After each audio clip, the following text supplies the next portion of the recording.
굿모닝 진행하는 여러분의 영리 최영희입니다.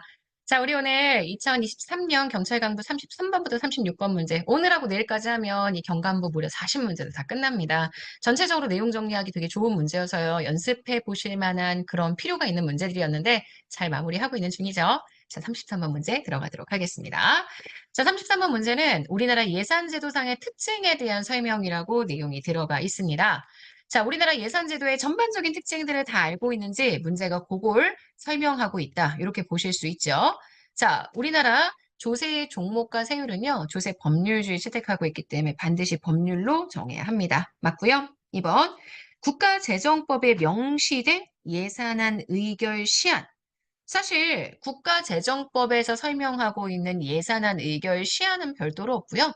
예산안의 제출 시점은 국가재정법에 명시를 하고 있지만 예산의 의결 시점은 헌법 시점입니다. 어쨌든 시점 자체는요. 일단 헌법 시점은 회계연도 개시 30일 전입니다. 자, 근데 헌법상 예산 불성립 시점은요. 회계연도 개시거든요. 그러니까 회계연도 개시될 때까지 예산이 통과가 안 되면 불성립. 그리고 국가지정법이 아닌 헌법에 명시되어 있는 예산안 의결 시한은 30일이기 때문에 두 개의 시점은 차이가 있고요.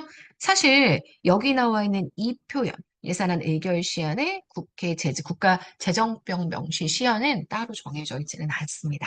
어쨌든 2번은 틀렸고요. 3번, 이건 제가 수업 시간에 굉장히 많이 설명했던 내용이에요. 정부가 감사원의 세출예산 요구액을 감액하고자 한다. 그럼 당연히 국무회의에서 감사원장의 의견을 들어야 합니다. 또한 헌법상 독립기구의 예산 요구액을 감액하고자 한다면 의견도 듣고 그 의견에 대한 내용, 그럼에도 불구하고 감액한 크기들, 사유들 이걸 국회에 제출해야 한다. 요거 다 알고 계시죠? 자, 3번. 그래서 요거 맞는 선지입니다. 4번이에요. 우리나라 예산은 행정부가 제출하고 국회가 심의 의결합니다. 하지만 미국과 달리 법률주의를 채택하고 있지는 않습니다. 맞아요. 그래서 문제의 옳지 않은 설명은 2번이 되는 것 보실 수 있습니다. 자, 34번 들어갈게요. 계획예산제도와 연기준 예산제도에 대한 설명으로 옳지 않은 것 이렇게 얘기를 했죠. 계획예산제도와 연기준 예산제도 전형적인 둘 다 합리주의 예산기법에 해당하는 건 뭐 다 알고 계실 거예요. 그래서 얘는 같은 합리주의인데 약간 하향식의 예산제도고 장기적 예산제도. 연기준 예산제도는 상향식의 예산제도고 1년 단위의 단기적 예산제도. 하지만 둘 다 합리주의 기법의 근거를 두고 있는 예산제도이다. 뭐 이건 다 알고 계실 겁니다. 자, 1번부터 가볼게요. PPBS는 점중주의적 예산 편성 방식을 반영했다? 아닙니다. 합리주의 예산 편성 방식을 반영해서 계획, 예산, 이걸 통합적인 개념으로 이해하고자 하는 제도이다. 맞는 내용이고요. 뒤에 건 맞습니다. 근데 앞에 게 틀렸어요. 1번 X. 2번. GBB는 모든 사업에 대한 근본적인 재평가를 하죠. 그래서 예산을 편성할 때 정말 합리주의적 기법을 통해 모든 사업의 타당성이 평가가 되면 기존 사업이든 신규 사업이든 예산 배분을 해줄 수가 있습니다. 예산의 효율성을 도모한다라고 얘기할 수 있죠. 3번입니다. PPBS는 수립된 계획에 대한 상황 변화적 대응이 적시에 이루어지지 못한다. 5년 단위의 계획을 수립해서 예산이 1년 단위의 프로그램으로 배분되어 있는데 만약에 계획이 상황 변화에 따라 달라졌는데 그걸 적시에 계획 변화를 시키지 못한다라고 얘기를 한다면 예산 배분의 합리성은 떨어질 수 있죠. GBB가 PPBS에 비해서 분권적이고 상향적인 의사결정 방식을 취합니다. 그래서 가장 옳지 않은 선지 1번 될 거예요. 쉽죠? 자, 35번 갑시다. 자, 티부가설이 갑자기 나왔네요. 네, 티부가설이나 사회자본은 1장의 내용들입니다. 한번 볼게요. 티부가설은 아시겠지만 우리 공공선택 이론의 한 이론으로 공공선택 이론 범주의 한 이론으로 지방정부의 지방자치가 필요한 이유를 설명하기 위한 그러한 행정학 이론이죠. 규모의 경제가 존재하고 주민들은 지방정부 간의 공공재 생산에 소요되는 단위당 비용 차이를 완전히 알고 있다. 티브가설의 가정 중에 하나가 뭐냐면요. 일단 이건 없어요.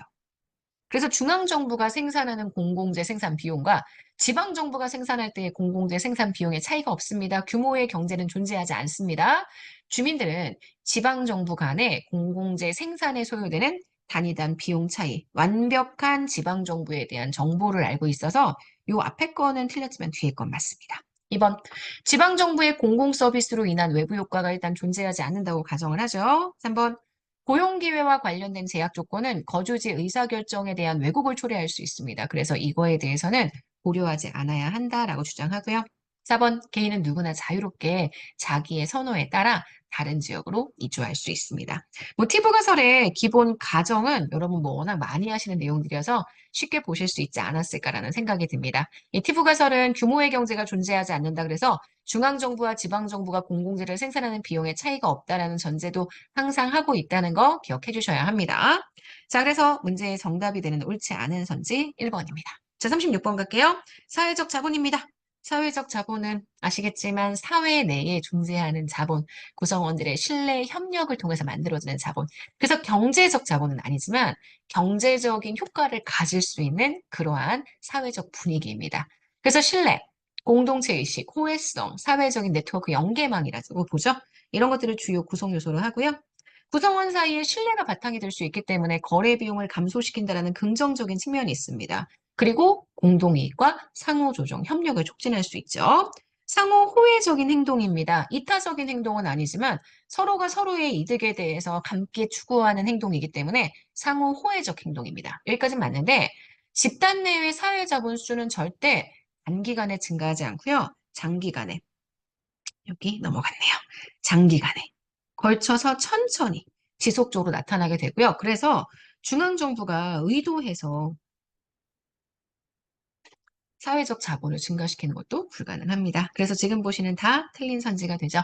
라입니다. 집단 결속으로 인해서 다른 집단과의 관계에서 부정적 효과, 너무 집단의 동조성, 폐쇄성 강조하기 때문에 다른 집단에 대해서 배타적인 느낌이 나타날 수 있죠. 그래서 부정적인 효과가 나타날 수 있다. 이렇게 볼 수 있습니다. 자, 문제의 정답은 그래서 가, 나, 라 되니까요. 정답 3개입니다. 36번의 정답은 3번이에요. 자, 여기까지 하면 우리 오늘 36번까지 다 풀어봤습니다. 이제 내일 하나만 풀어보면 이 경과목 문제는 다 마무리예요. 어쨌든 지치지 말고 끝까지 열심히 파이팅 해보도록 합시다. 여러분 오늘 하루 정말 여러분 거고요. 내일 아침에 만날게요. 여러분 안녕.